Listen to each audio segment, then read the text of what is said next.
요한계시록 22장 맨 마지막 장이죠. 1절로 7절까지.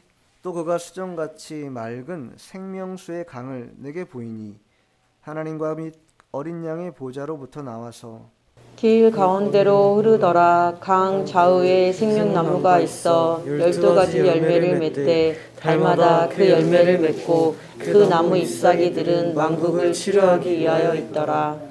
다시 저주가 없으며 하나님과 그 어린 양의 보좌가 그 가운데에 있으리니 그의 종들이 그를 섬기며 그의 얼굴을 볼 터이요 그의 이름도 그들의 이마에 있으리라. 다시 밤이 없겠고 등불과 햇빛이 쓸데없으니 이는 주 하나님이 그들에게 비치심이라. 그들이 세세토록 왕노릇하리로다. 또 그가 내게 말하기를 이 말은 신실하고 참된지라. 주 곧 선지자들의 영의 하나님이 그의 종들에게 반드시 속히 되어질 일을 보이시려고 그의 전사를 보내셨도다. 보라, 내가 속히 오리니 이 두루마리의 예언의 말씀을 지키는 자는 복이 있으리라 하더라. 아멘. 오늘 말씀의 제목은 하나님의 도성, 하나님의 도성이라는 제목으로 하나님의 말씀을 증거하도록 하겠습니다. 세상에서 말하는 파라다이스, 낙원이죠. 낙원의 의미는 걱정이나 근심이 없는, 염려가 없는, 그리고 계속 행복을 누릴 수 있는 그러한 곳을 말합니다. 이상향인 것이죠. 그러니까 이상향이라는 말 자체가 이 땅에서는 실존 불가능한, 우리의 상상 속에 존재하고 이 땅에는 정말로 실현되기 어려운 그러한 단어가 바로 이상향인데, 우리가 낙원이나 파라다이스를 말할 때 그렇게 말합니다. 어떤 사람들은 하와이나 정말 아름다운 휴양지 같은 데가 낙원이다 이렇게 말하는 이들도 있습니다. 겉으로는 그렇게 보일런지 모르나 그러나 이 땅에는 그러한 낙원, 파라다이스는 존재하지 않는다. 그런데 오늘 요한계시록 마지막 장에는요, 실제로 우리들에게 이 낙원의 모습을 보여주고 있다. 특별히 21장, 22장에 걸쳐 계속해서 말하고 있는데 21장에서는 새 예루살렘 성을 묘사하고 있는데, 자, 21장 전장이죠. 10절, 11절 한번 읽어보겠습니다. 10절, 11절. 성령으로 나를 데리고 크고 높은 산으로 올라가 하나님께로부터 하늘에서 내려오는 거룩한 성 예루살렘을 보이니 하나님의 영광이 있어 그 성의 빛이 지극히 귀한 보석 같고 벽옥과 수정같이 맑더라. 거룩한 성 예루살렘이 보였다. 누구에게 보인 겁니까? 요한에게 보인 것이죠.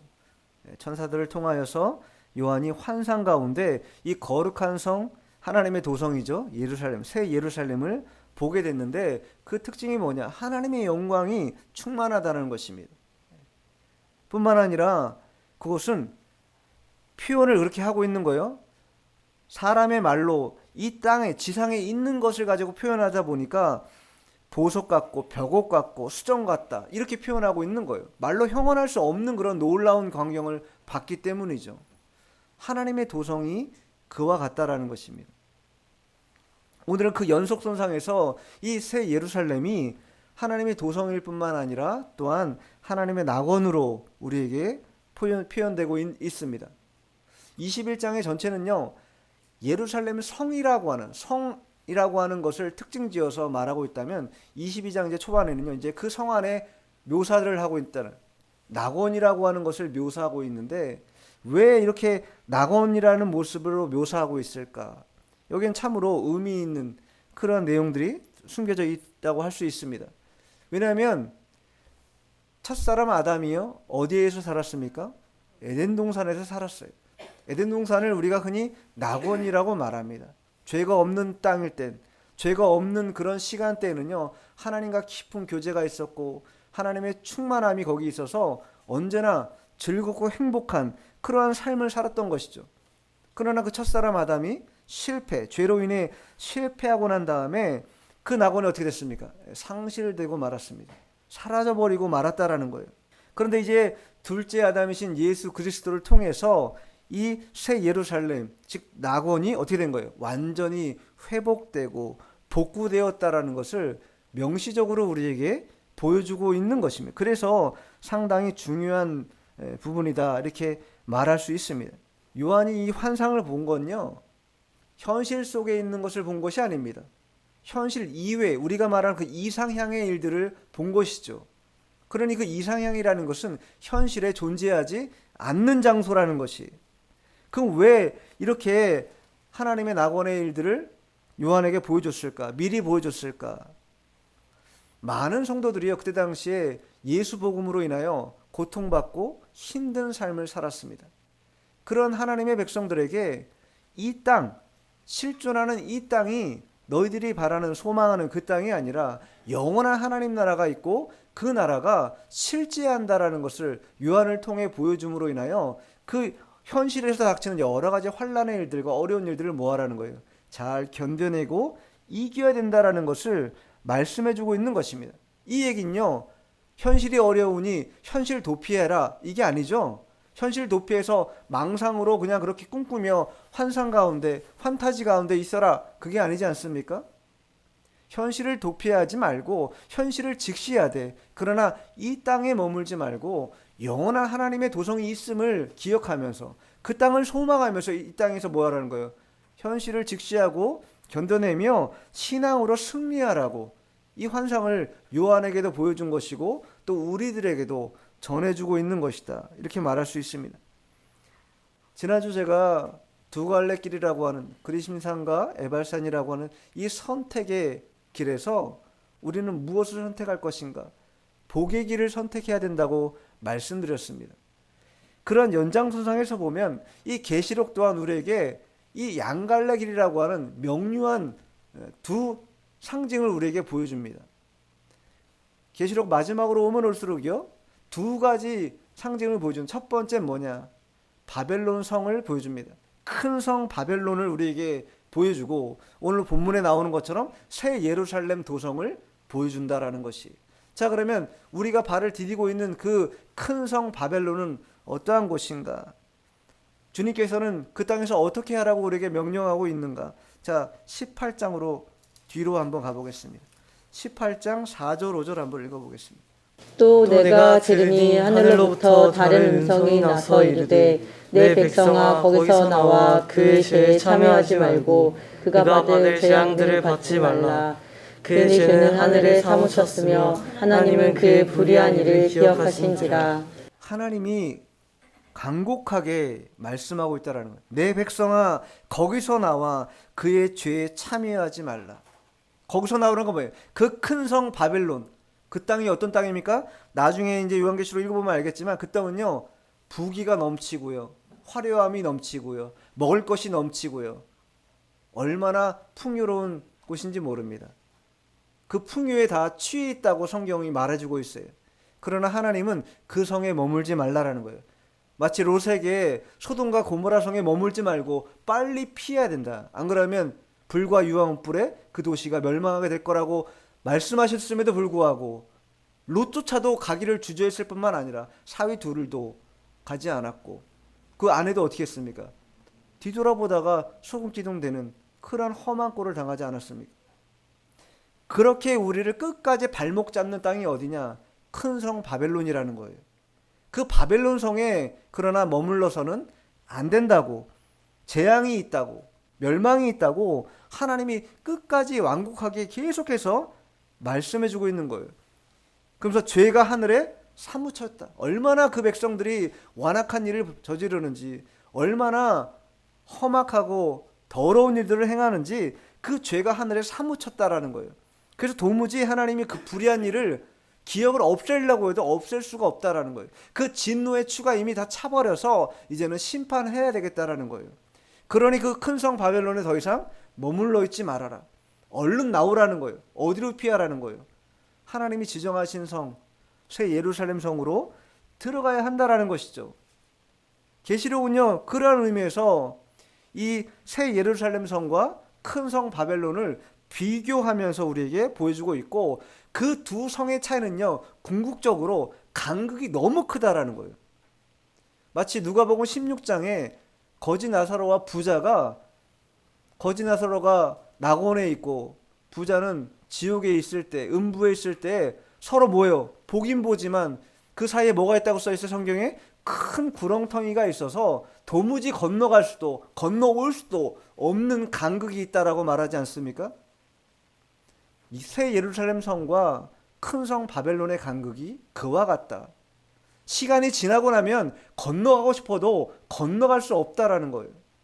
하나님이 기회를 주실 때 빨리 나오라, 거기에 머물지 말으라고 말씀하실 그때에 나와야 된다라는 거예요. 그 기회를 놓치는 순간 큰 구렁텅이가 있어 건너갈 수도 돌아올 수도 없는 그러한 땅이 된다. 마치 멸망의 도시에 있는 자들에게 영광의 도시로 나오라 이렇게 초청하고 있는 것과 똑같은 것입니다. 근데 거기 멸망의 도시에 있는 자들은요, 자신들이 멸망당할 줄 모르고 있다라는 거예요. 왜? 이 땅에서 얼마나 풍요롭고 얼마나 누릴 것들을 많이 누리는지 풍성히 누린다라는 거예요. 안 찾아보려고 하는데 한번 찾아볼게요. 18장 14절. 바벨론아, 내 영혼이 참하던 과일이 내게서 떠났으며 맛있는 것들과 빛난 것들이 다 없어졌으니 사람들이 결코 이것들을 다시 보지 못하리로다. 더 이상 볼 수 없다. 맛있는 거, 빛나는 거, 화려한 거, 그렇게 탐하던 거 모든 것들 성경에 보면요, 한 시간에 다 사라진다. 하루 만에 사라진다, 한 시간 만에 사라진다는 얘기가 계속 나옵니다. 멸망의 도시에서는요, 결코 영존할 수 있는 것이라고 아무것도 없다. 영광의 도시로 돌아와야 그 땅에서야 영존하는 것들이 생긴다 말해주고 있는 것이. 그러니 일시적인 영화 그거 누리고자 영원한 영광의 도성을 회피한다? 그것만큼 어리석은 일이 없다라는 거예요. 멸망의 도시 큰 성 바벨론이 얼마나 값지고 얼마나 화려하고 얼마나 놀라운지는 모르겠으나 그것은 하나님의 뜻에 따라 한 시간이면 송두리째 사라져버릴 그러한 허무한 것이다. 마치 모래 위에 집을 지은 집이 큰 풍파가 오면 금방 허물어지는 것과 똑같은 형국이라는 것입니다. 그래서 하나님께서 이 요한을 통하여 아름다운 낙원, 하나님의 도성을 우리에게 보여주면서 이 낙원에 들어가야 될 이유, 그리고 그 하나님의 도성이 가지고 있는 특징이 어떠한 것인지 오늘 22장 1절로 5절까지 아주 자세하게 우리에게 말씀해 주고 있는 것이. 그러면 왜 우리는 그 하나님의 도성에 들어가야 되는가?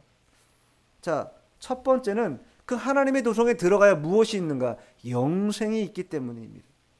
자, 1절, 본문 1절 읽어보겠습니다. 또 그가 수정같이 맑은 생명수의 강을 내게 보이니 하나님과 및 어린 양의 보좌로부터 나와서. 그 하나님의 도성 첫 번째 특징이 뭐냐? 생수의 강이 흘러간다라는 것이. 생수의 강이 보였다라는 거예요. 근데 그 생수의 강이 어떠냐? 수정같이 맑다. 여기 맑다라고 한국어 성경에는 표현되어 있는데 영어 성경에는 bright라고 되어 있습니다. 빛난다, 눈부시다, 밝다 이런 의미지 않습니까? 그런 의미가 거기에 포함되어 있다라는 거예요.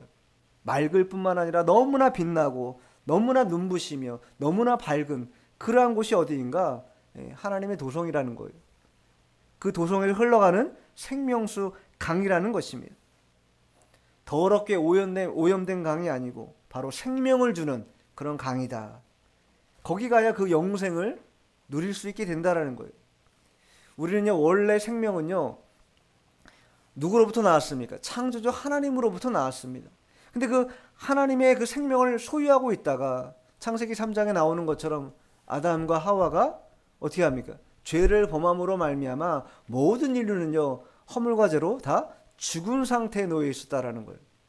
근데 에베소서 2장 1절에 말하는 것처럼 그 죽은 가운데 있던 진노의 자녀들이었던 우리들에게 하나님께서 독생 성자 예수님 이 땅에 보내주심으로 말미암아 그 십자가 대속을 통하여 우리가 어떻게 된 것입니까? 완전한 구원을 받게 되고 또 새롭게 태어나는 그러한 하나님의 생명이 다시 부여된 것이죠. 그러면 그 부여된 그 생명을 어떻게 해야 된다라는 거예요? 계속 이어가는 게 중요하다라는 거예요.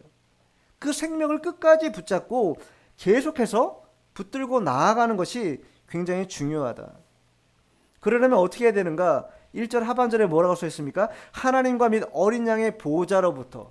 생명의 물은요, 어디서부터 흘러나온다고요? 하나님과 어린 양의 보좌로부터 흘러나온다. 다른 데 가봐야 얻을 수가 없다라는 것이. 지속 가능한 생명 유지라는 것은 첫 번째, 하나님의 보좌 앞에 있을 때에만 가능하다. 우리가 신전의식, 코람데오라고 신전의식 강조하지 않습니까? 하나님 앞에 있을 때 뭐예요? 생명이 유지되는 것이에요. 그러나 하나님의 면전에서 떠나는 그 즉각, 우리는요, 죄의 본성이 우리를 둘러 덮으면서 우리를 어려운 가운데로 이끌어가게 한다라는 거예요. 그럼 뭐예요? 그 순간은 생명이 끊어진 것이죠. 그렇기 때문에 항상 우리는 생명수가 어디서부터 흘러나오는가? 하나님과 그 어린 양의 보호자에서부터 흘러나온다라는 것을 인식하고 신전의식을 가지고 주님의 면전에서 생활하고 있다라는 그런 마음을 굳건하게 가져야 되는 것입니다. 그래야 뭐예요? 생명력을 유지할 수 있다.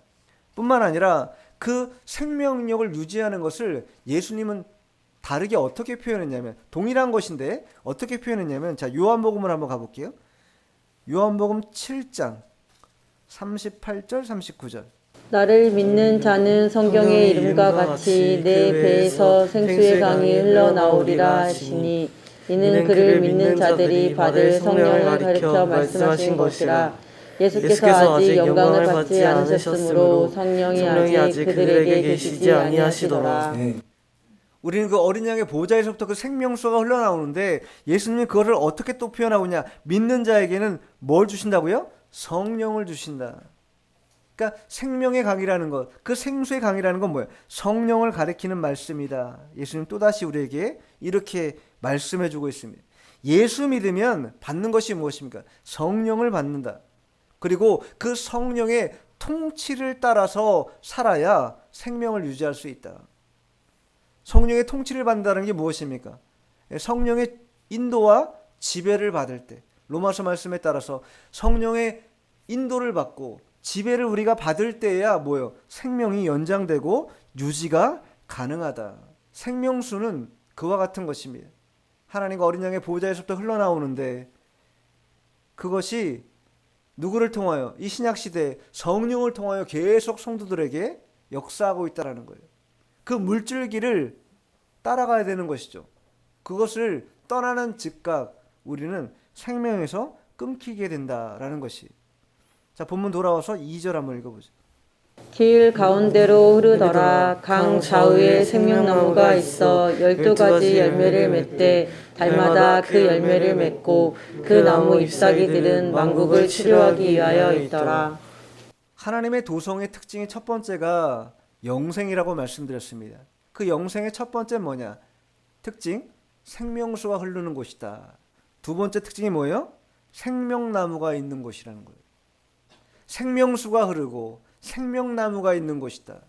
그런데 이 두 생수와 생명나무에 공통점이 있어요. 길 가운데로 흐르더라. 생명은요, 계속 흘러가야 가능한 것입니다. 멈추는 순간 뭐예요? 죽어버리는 것이에요. 계속 흘러갈 때 유효하다. 생명력은요, 계속 흘러가야 유지되는 것입니다. 그게 무엇이 됐건 우리의 생명도 우리가 육신, 이 피지컬도 어떻게 우리가 생명 유지가 됩니까? 피가 계속 도는 거 아니에요? 물이 계속 돌아가는 거 아니에요? 피가 멈추는 순간 뭐 어떻게 되는 거예요? 사람이 육신적으로 넘어지게 되는 것이고 호흡이 끊기게 되는 것입니다. 우리가 살아있는 이유가 뭐예요? 결국 피가 계속 돌기 때문이지 않습니까? 그런 것처럼 모든 생명의 유지는요, 흘러가야 가능하다. 멈추고 가둬두고 손에 쥐는 순간 그것은요, 생명으로서의 역할은 이제 끝난 것이다. 우리가 그렇게 중요하게 여기는 그 모든 것들도 다 마찬가지라는 거예요. 우리가 볼 때는 그게 딱 잡고 있으면 내 것처럼 보여지는데 그 잡고 있는 순간부터 이제 뭐예요? 그 생명은 유지가 어렵게 되는 것이다. 그 실제로 우리 육신의 생명뿐만 아니라 우리가 취하려고 하는 그 모든 것들이 다 거기에 해당된다라는 거예요. 모든 것은 흘러가게 내버려 둬야 된다라는 거예요. 흘러가게 되면요, 자연스럽게 생명의 유지가 나타나게 된다. 하나님의 역사가 이와 같다라는 거예요. 강도 흘러가야 되죠. 근데 생명나무도 어떻게 됩니까? 뭐라고 생명나무가 있어 12가지 열매를 맺되 달마다 열매를 맺는다. 강물은 계속 흘러가야, 생명수는 계속 흘러가야 되고 하나님의 생명나무는 달마다 뭐예요? 열매를 계속 맺는. 우리에게 생명이 있다라고 말한다면, 영생이 있다고 말한다면 우리는 계속 흘러가야 될 것이며 계속 열매를 맺는 그러한 삶을 살아내야 된다. 이 생명나무라는 건요, 원래 아담과 하와에게 주어졌던 것입니다. 근데 어떻게 됐습니까? 선악을 알게 하는 나무의 실과를 먹고 난 뒤에 하나님께서 어떻게 해요? 더 이상 그거 먹어서는 그것까지 먹어서는 안 되겠다고 하고 어떻게 했습니까? 금단의 열매로 남겨뒀다라는 거예요. 먹을 수 없는 금단의 열매로 지정하셨다라는 거예요. 자, 창세기 3장 가보죠. 3장 23절 24절. 여호와 하나님이 에덴 동산에서 그를 내보내어 그의 근원이 된 땅을 갈게 하시니라. 이같이 하나님이 그 사람을 쫓아내시고 에덴 동산 동쪽의 그룹들과 두루 도는 불가를 두어 생명나무의 길을 지키게 하시니라. 죄로 말미암아 하나님의 도성에서 쫓겨났을 뿐만 아니라 더 이상 그 생명나무의 실과를 먹지 못하도록 완전히 금했다라는 거예요. 근데 그 금했던 그 일들이 이제 어떻게 된다는 거예요? 마지막 때 하나님의 도성, 그 새 예루살렘 성에서 어떻게 된다는 거예요? 달마다 실과를 넣는 그 열매를 먹을 수 있게 된다라는 거예요. 근데 그 잎사귀들은 만국을 치료하는 것이다. 치료하는 그런 풍성함과 하나님의 역사들이 나타나게 되는 그런 생명력 있는 일들이 우리에게 나타나게 된다라는 것을 말해주고 있는 것이죠. 이와 같이 영생이라는 건요, 생수의 강이 계속 흘러가는 것이고 또 생명나무의 실과는 달마다 열매를 맺는 것이다. 이게 영생의 특징입니다. 그러니 그 특징을 우리도 구원받은 성도이기 때문에 뭐 100% 완전하게 드러날 수는 없겠으나 어떻게 구현해내야 되겠습니까? 이 땅에서 내 삶을 통하여 계속 흘러가게 하는 것이죠. 복음이 흘러가게 하고 나의 물질이 흘러가게 하고 나의 시간이 흘러가게 하고 나의 삶이 흘러가게 하고, 그것도 어떻게 흘러가게 해야 되겠습니까? 하나님 앞에 유용하게 쓰임받는, 하나님의 구원운동, 복음운동에 쓰임받도록 그렇게 흘러가게 나를 하나님 앞에 맡겨드리는 것이죠. 그러할 때 생명의 강은, 생명력은 유지되고 계속 흘러간다. 그리고 생명나무의 실과는 계속 맺혀지게 되는 것이다. 그럼 이렇게 영생을 맛볼 수 있는 자 누구나 다 맛보는 것인가? 누구나가 다 그런 하나님의 은혜를 받는 것인가? 그렇지 않다라는 것입니다. 서두에도 말씀드린 것처럼 큰 성 바벨론에 머무는 자들은 결코 이 영생의 맛을 볼 수 없다. 자, 오늘 본문 아닌데 그 위에 보면 21장 27절 한번 읽어보세요. 무엇이든지 속된 것이나 가증한 일 또는 거짓말하는 자는 결코 그리로 들어가지 못하되 오직 어린 양의 생명책에 기록된 자들만 들어가리라. 누구만 들어간다고요? 오직 어린 양의 생명책에 기록된 자들만 하나님의 도성에 들어갈 수 있게 된다. 이 땅에서 무엇이든지 속된 것이나 가증한 일이나 거짓말이나 하나님의 뜻에 반하는 일들을 계속 행하며 큰 성 바벨론에 머물기를 원하는 자들은 하나님의 도성에 들어갈 수 없다. 왜? 생명책의 이름이 기록되어 있지 않기 때문에. 이 말씀을 주시는 이유가 뭡니까? 시간이 임박했다라는 거예요. 속히 하나님 앞에 나오라는 것이죠. 큰 성 바벨론에 머물 시간이 없다라는 거예요. 언제 하나님의 진노가 임할지 모른다라는 것입니다. 그래서 요한을 통하여 이 영생의 일들을 보여주기 위해서 이 환상을 보여준 것이다. 하나님의 도성 첫 번째 특징이 바로 뭐냐? 영생에 있는 것이다. 그럼 두 번째 특징이 있는데, 자 3절 한번 읽어보겠습니다. 3절. 다시 저주가 없으며 하나님과 그 어린 양의 보좌가 그 가운데 있으리니 그의 종들이 그를 섬기며. 두 번째 이 하나님의 도성의 특징이 뭐냐? 첫 번째가 영생에 있는 것이라고 하면 두 번째는 교제가 있는 것이다. 교제가 있는 것이다. 다시 저주가 없다. 우리가 저주를 느끼는 것, 저주를 받는 건요, 언제 받는가? 하나님과의 교제가 끊어질 때, 그때부터가 저주입니다.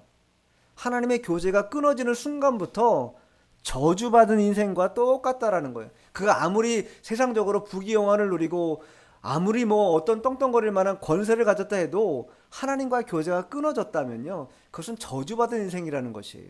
하나님의 도성은 다시는 저주가 없는 것이다. 왜 저주가 없겠습니까? 하나님과의 교제가 완성되는 것이기 때문에. 근데 그 교제가 어떠한 교제입니까? 마저 읽어보면 하나님과 그 어린 양의 보좌가 그 가운데 있으리니 그의 종들, 하나님의 성도들이죠. 그의 종들이 그를 뭐 한다고요? 섬긴다. 영어 성경은요, servant will worship이라 그래요. 즉, 그 종들이 하나님을 경배한다라는 뜻입니다. 예배한다라는 뜻이에요. 즉, 교제라는 건요, 궁극적으로 예배를 통해 나타나는 거라는 거예요. 그래서 예배가 중요하다 강조하는 것입니다. 예배 주일 성수해야 됩니다. 강조하는 이유가 거기에 있는 것이에요. 예배를 통해야만 진정한 교제가 나타나는 것이에요. 참된 교제가 나타나는 것이에요. 하나님 나라에서 하나님의 성도들이 무슨 일을 하는가? 계시록 4장 한번 가보십시오. 8절 한번 읽어보세요. 내 생물은 각각 여섯 날개를 가졌고 그 안에 주에는 눈들이 가득하더라.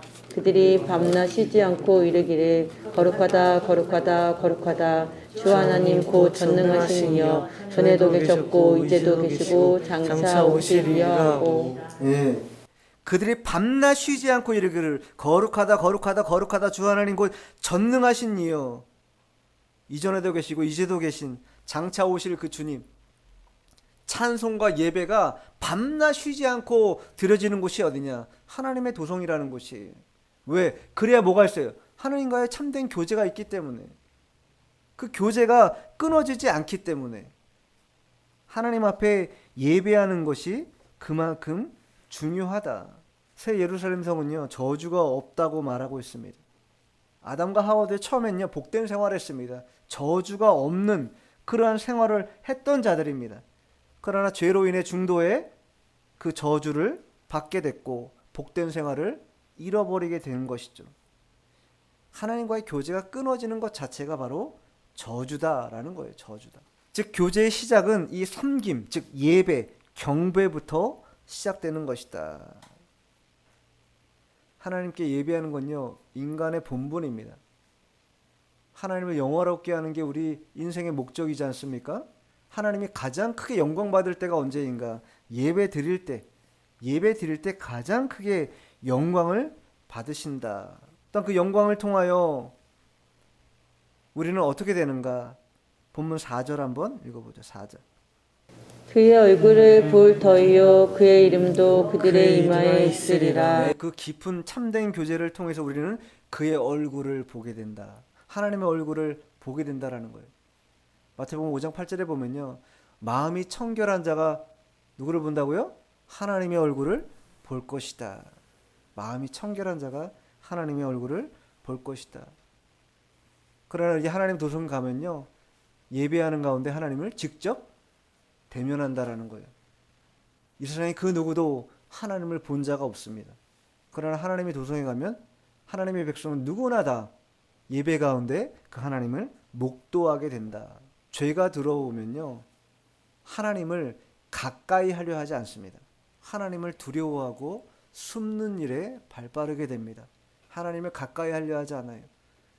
하나님이 우리를 얼마나 자비하시고 인애가 넘치시는 그 한량없는 사랑으로 우리를 대하시는 분인지 모르기 때문에 그 하나님을 피하고 두려워하고 함께 하려고 하지 않는, 멀리 하려고 하는 그런 죄의 본성이 가득하게 된다라는 거예요. 이 땅에서는 그러한 삶을 살아가고 있다라는 거예요. 그러나 하나님의 도성에 가면 그러한 일이 사라진다. 하나님의 얼굴을 우리가 보게 된다라는 거예요. 죄는요, 하나님과 우리를 단절시키고 그 금기의 벽을 만들어서 넘어가지 못하도록 만들었다면 예수 그리스도로 말미암아 그 모든 금기의 벽이 허물어지고 난 이후에는 그 주님을 우리가 보게 된다. 특별히 하나님 나라에 가게 되면 더더욱이 실제적으로 볼 수 있게 된다. 그래서 고린도전서 13장 12절에 보면요, 바울도 이렇게 말합니다. 우리가 지금은 거울로 보는 것 같이 희미하나 그때에는 얼굴과 얼굴을 대하여 볼 것이다. 지금은 희미한 것 같습니다. 보는 건지 안 보는 건지 잘 모르는 그런 상황이. 그러나 그때가 되면, 그때는 언제입니까? 우리가 하나님의 도성에 들어가게 되면 실제로 눈으로 보는 것처럼 이와 같이 주님을 보게 될 것이다. 이렇게 증거해주고 있습니다. 뿐만 아니라 그의 이름을, 하나님의 이름을 하나님의 백성의 이마에 뭐 한다고요? 새긴다. 이마에 하나님의 이름이 기록된다라는 건요, 우리가 이제 하나님의 소유라는 것이 확정되었다라는 것을 말해주는 것이, 더 이상 끊을래야 끊을 수가 없다. 구약 시대에도요, 자신의 종이라는 표식을 하기 위해서 뭘 했습니까? 귀를 뚫었습니다. 귀를 뚫어서 이 자들은 다 내 종이다 라는 표식을 한 것처럼 하나님의 백성들은 이마에 하나님의 이름을 다 받는 그런 은혜가 임하게 된다. 자, 5절 본문 5절 읽어보죠. 다시 밤이 없겠고 등불과 햇빛이 쓸데없으니 이는 주 하나님이 그들에게 비치심이라. 그들이 세세토록 왕 노릇하리로다. 또 하나님의 도성은 밤이 없는 곳이다. 성경에서 밤을요 여러 가지로 표현하고 있는데 로마서에는요 죄를 밤이라고 표현합니다. 죄를 밤이라고 표현해요. 또한 이사야서 21장 12절에는 환난을 또 밤이라고 표현합니다. 환난을 밤이라고 표현. 뿐만 아니라 요한복음 9장 4절에 가면요 죽음을 또 밤이다 이렇게 표현합니다. 죽음이라든가 환난이라든가 또 죄라든가 이런 것들을 밤이라고 어둠이라고 표현하고 있는데 하나님의 도성에는 다시는 밤이 없다. 다시는 어둠이 없다. 이렇게 말하고 있는 것입니다. 왜? 죄가 없는 곳이기 때문이죠.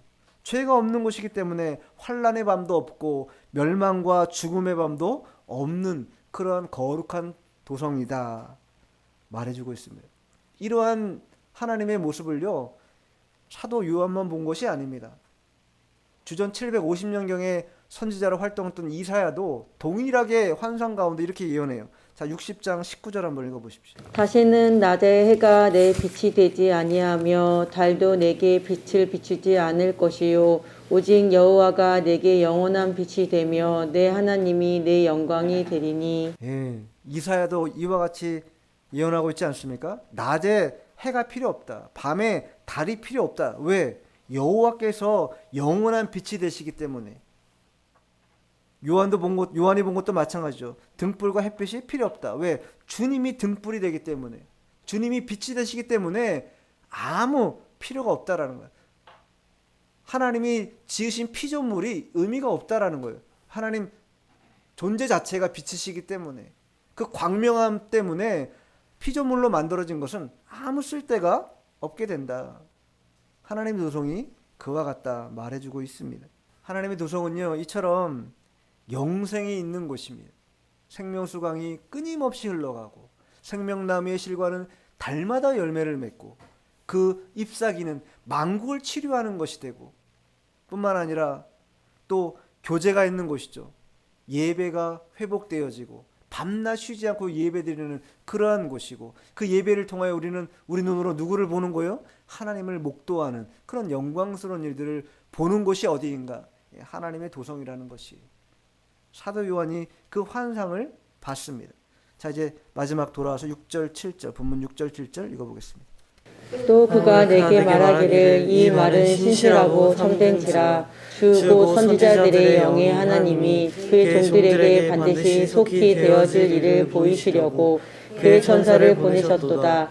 보라, 내가 속히 오리니 이 두루마리의 예언의 말씀을 지키는 자는 복이 있으리라 하더라. 이 말은 신실하고 참되다. 지금 요한 너에게 보는 이 환상을 기록한 이 말은 신실하고 참되다라는 거예요. 하나님이 그 종들에게 속히 되어질 일을 미리 뭐 한 거예요? 보이시려고 천사를 통하여 너에게 먼저 보여준 거다. 이거 뭐게요? 다시 처음으로 돌아가서 파라다이스는요 이 땅에 존재하지 않습니다. 이상향이죠. 그러나 하나님은 그 이상향을 요한에게 보여줬고 그 요한을 통해서 우리들에게도 오늘 본문을 통해 보여주고 있는 것입니다. 왜? 현실을 도피하고 어려움과 환난과 두려움이 있다고 해서 현실을 도피하며 그렇게 살지 말고 현실을 직시하고 너희들이 받을 도성이라는 것은 큰 성 바벨론같이 멸망할 도성이 아니라 하나님의 영원한 영광이 있는 도성이라는, 이게 하나님의 도성이라는 것을 알게 하기 위해서 우리에게 말씀하는 것이고, 이 예언의 말씀 뭐 하라는 거예요? 지키라는 것이. 말씀을 듣고 지킬 때 우리가 그 도성에 들어가게 된다. 우리는 그 도성에 들어가서 영생을 맛볼 뿐만 아니라 하나님과 참된 교제를 통하여 온전한 섬김으로 예배하는, 밤낮 쉬지 않고 예배하는 그런 복된 날들이 있다라는 것을 명시적으로 우리에게 알려주는 거라는 것을 우리가 잊어서는 안 될 것입니다. 그렇기 때문에 이 땅을 살아가지만 그 하나님의 도성을 사모하며 소망하며 우리가 이 어려운 일들을 극복하고 또 죄를 멀리하는 그런 일들을 해야 된다는 것입니다.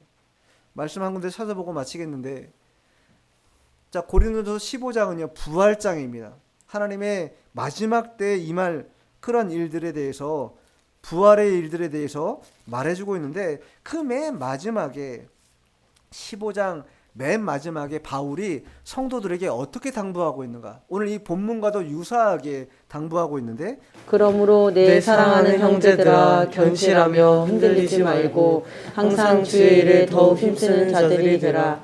이는 너희 수고가 주 안에서 헛되지 않을 줄 알미라. 부활의 때, 그 마지막 때에 이 땅에서 우리가 더 힘들고 흔들릴 만한 요소가 많지만, 그러나 바울은 형제들에게 권면하고 있습니다. 견실하고 흔들리지 말고 항상 주의 일에 더욱 힘쓰는 자들이 되라.